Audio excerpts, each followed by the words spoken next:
तो हेलो बच्चों, स्वागत है आप सभी का हमारे इस यूट्यूब चैनल न्यू एस के ट्यूशन पर। आज के इस वीडियो में मैं आप सभी को वन शॉट में संज्ञा को पूरा क्लियर करने वाला हूँ। और ये वन शॉट है, इसका मतलब ये नहीं कि पूरा शॉर्टकट में पढ़ाने वाला हूँ। पूरा संज्ञा को डिटेल में एकदम समझा कर इस वीडियो में ख़त्म करने वाला हूँ संज्ञा नामक टॉपिक को। हिंदी में ये टॉपिक से हर एक क्लास में क्वेश्चन आते रहता है व्याकरण से, ठीक है।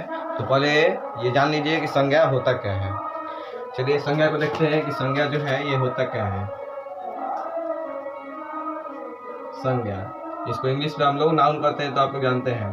तो किसी भी व्यक्ति, वस्तु, स्थान या भाव आदि के नामों को हम लोग संज्ञा करते हैं। आप लोग को डिफिनीशन लिखना होगा तो लिख लीजिएगा, किसी भी व्यक्ति, वस्तु, स्थान या भाव आदि के नामों को हम लोग क्या कहते हैं जी, संज्ञा कहते हैं। अगर शॉर्टकट में आप लोग समझे तो संज्ञा जो क्या है, ये कोई भी एक नाम है।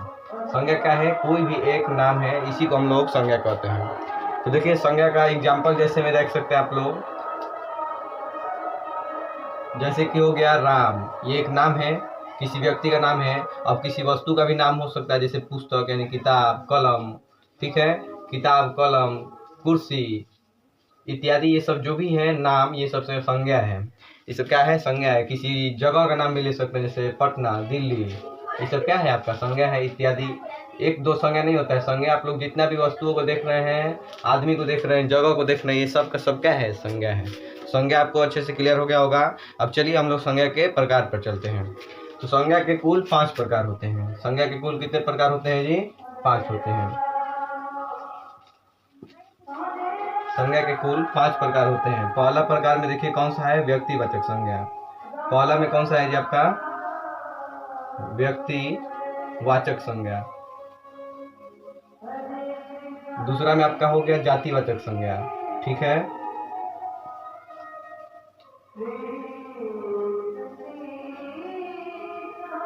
तीसरा में आपका हो जाता है भाववाचक संज्ञा।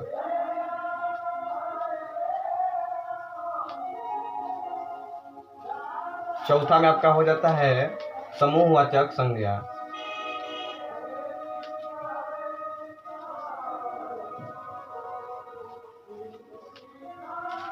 और अंतिम जो है पांचवा आपका कौन सा हो जाता है जी, द्रव्यवाचक संज्ञा।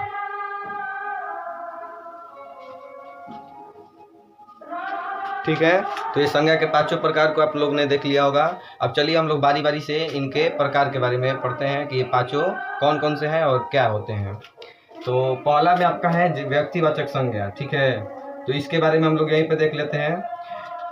संज्ञा के जिस रूप से, चाहे संज्ञा के जिस शब्द से मतलब कि आपको किसी खास व्यक्ति, वस्तु, स्थान या भाव आदि के नामों के बारे में समझ में आता है, उसे हम लोग क्या कहते हैं, व्यक्तिवाचक संज्ञा कहते हैं। एक बार और सुन लीजिए, डिफिनीशन लिखना होगा तो लिख सकते हैं कि संज्ञा के जिस रूप से हमें किसी खास व्यक्ति, वस्तु, स्थान या भाव आदि के नामों के बारे में पता चलता है, उसे हम लोग व्यक्तिवाचक संज्ञा कहते हैं। मतलब इसमें किसी विशेष के बारे में बात किया जाएगा, ठीक है। विशेष यानी कि खास, आप लोग समझ सकते हैं अपने भाषा में। एग्जाम्पल इसका देख लीजिए, जैसे कि हो गया कोई नाम है, इसमें किसी खास व्यक्ति का नाम बताया जाता है। जैसे कि मोहन देख लेते हैं, मोहन जो है एक खास व्यक्ति का नाम है, इसको हम लोग क्या कहेंगे जी, व्यक्तिवाचक संज्ञा कहते हैं। कोई भी पर्वत का नाम ले लीजिए, जैसे कि हिमालय हो गया, ये एक खास पर्वत का नाम बताया जा रहा है, तो ये क्या है, व्यक्तिवाचक संज्ञा है। कोई भी नदी का नाम ले लीजिए, गंगा, ठीक है। कोई भी आप लोग क्या कहते हैं, किताब का नाम ले लीजिए, जैसे कि महाभारत, रामायण, ग्रंथ का कोई भी नाम ले लीजिए, ये सब क्या है आपका, इस सब का सब आपका संज्ञा है। इत्यादि बहुत सारा इसमें हो जाएगा व्यक्तिवाचक संज्ञा में, ठीक है। इस संज्ञा का कौन सा रूप है जी, ये सब व्यक्तिवाचक संज्ञा।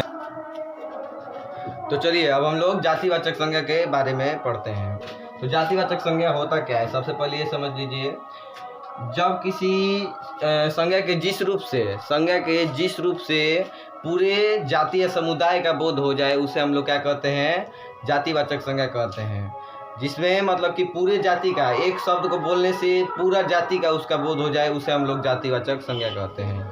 मतलब इसमें समझ लीजिए, शॉर्टकट में क्या कहेंगे, तो किसी संपूर्ण जाति या समुदाय का बोध हो, जिसमें संपूर्ण जाति या समुदाय का बोध हो, जिसमें, ठीक है, जाति या समुदाय, ठीक है। इसी को हम लोग क्या कहेंगे जी, जातिवाचक संज्ञा कहेंगे।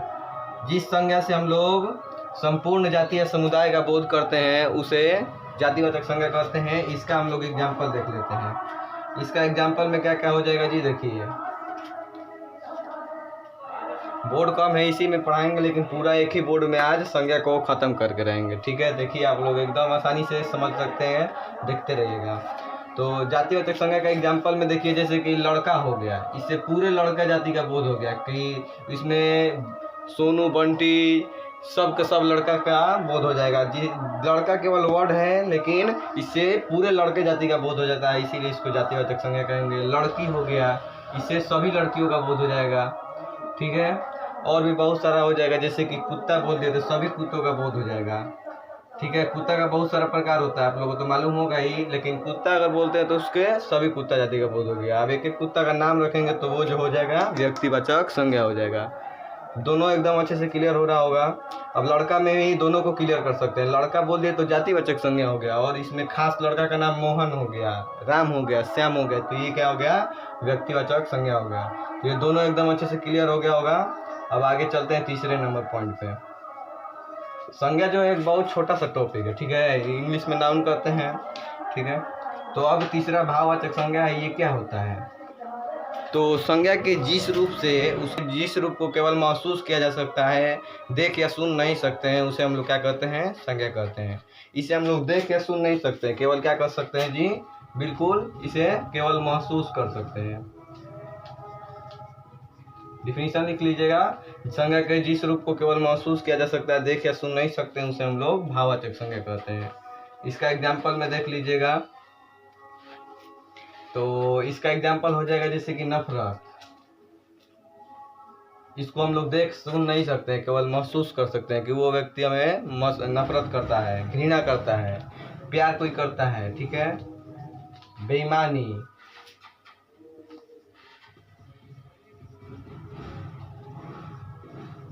ईमानदारी, ये सब का सब क्या है, इत्यादि लिख लेते हैं, सारा का सारा है भाववाचक संज्ञा। अब चलते हैं समूहवाचक संज्ञा पर। तो समूहवाचक संज्ञा होता क्या है, संज्ञा के जिस रूप से पूरे समूह जाति का बोध होता है, उसे हम लोग समूहवाचक संज्ञा कहते हैं। जैसे कि उससे हमें पूरा समूह का बोध होता है। एग्जाम्पल भी देख सकते हैं, इसका एग्जाम्पल पहले लिखवा दें कि पहले इसे यहाँ पे लिखवा देते हैं। संज्ञा के जिस रूप से पूरे समूह जाति का बोध होता है, उसे हम लोग क्या कहते हैं जी, समूहवाचक संज्ञा कहते हैं। एग्जाम्पल में देख सकते हैं, जैसे भीड़ हो गया,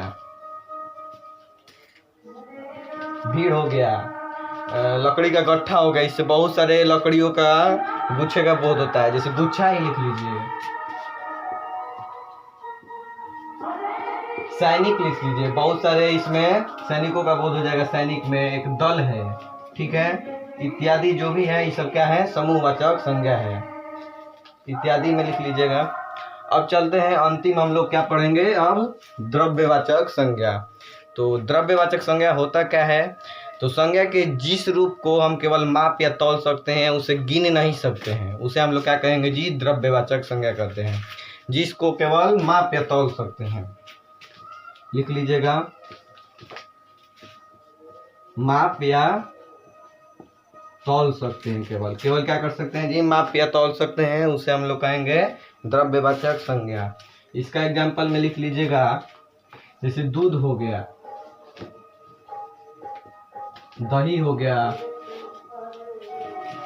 पानी हो गया, चाय हो गया, सोना हो गया।